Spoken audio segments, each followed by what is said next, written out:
阿力，你話我成日買新皮膚咯，但係到後嚟我最終都係要執地上人哋用過嘅皮膚，或者人哋用過嘅槍，點解啊？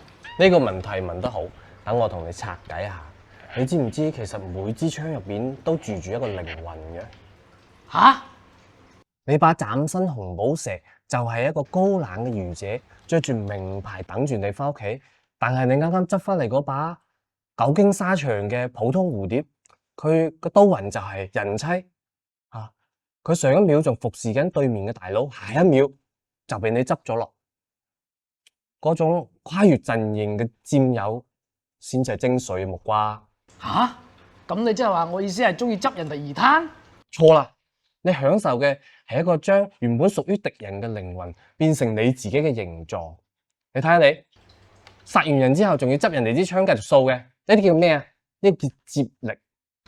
哦，咁都好啲。我以為我自己係 cheap，原來係特殊癖好啫。所以下次唔好問點解啊！你直接去享受嗰種你個龍椎雖然好靚，但係死喺我手上嘅係你前男友嗰種快感就得啦。咁我個遊戲 ID 要唔要改為曹賊啊？唔需要，唔需要。你只需要知道嘅係，每一支被你執起嘅槍，都係一個被逼改嫁嘅新娘。